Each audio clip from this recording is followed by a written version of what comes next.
Diane? Yeah, I was thinking, I can't imagine that while you were doing this, you must have been living it. So you were living in another time and in the story. I was wondering how that went along with your other life and how was that? You had to be deep within, I would think. Yeah, you know, the past 10 years of my life, as I've told a couple of friends of mine, I felt like I would have been very good in the Middle Ages as a scribe. That's what I felt like. Cut off, completely unaware of all of the technological transformations that have happened, immersed in the 20th century, realizing now that to publish a book you do it whole new ways, print on demand, have an iPad compatible version. What is that? So it's been a very introverted existence, which has been transformational for me. I think it has changed me as a person. It's made me much more of an interior person, less extroverted, and a lot further behind technologically. Your heart's pretty good. My heart's pretty good. My heart's pretty good. Yes, as I was telling John just about 20 minutes ago, John, who is the director of the Ocean Park Community Center, another wonderful community organization. People often say to me, "You must be so excited.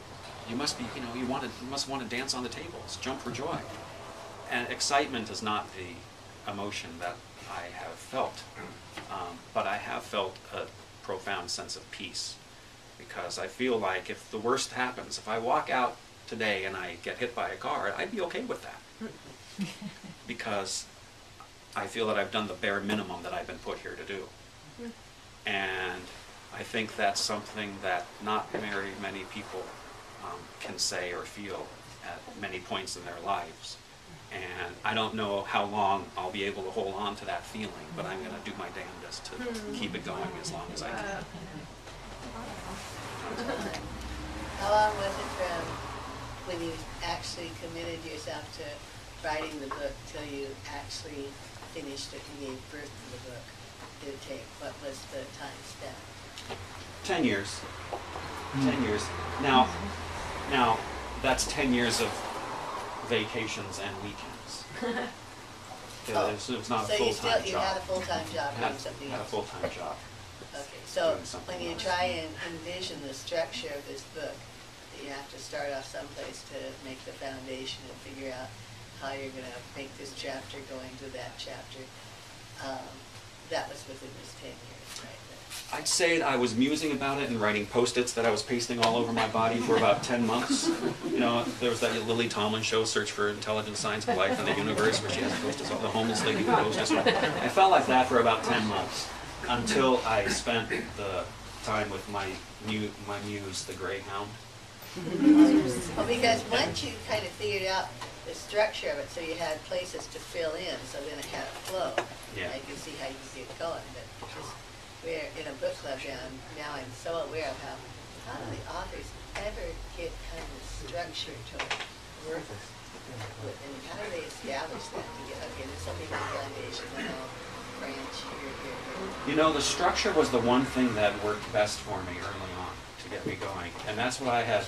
That's what the Post-its were for, all over my body, because I was after the anniversary and the thoughts going through in my mind about how each individual could somehow represent a social movement. I tried to work that into a structure so I could organize everything else that would follow. And so one of the first things that I did was to come up with the contents, the table of contents, and chapter titles that would represent at the same time a personal story and a national story.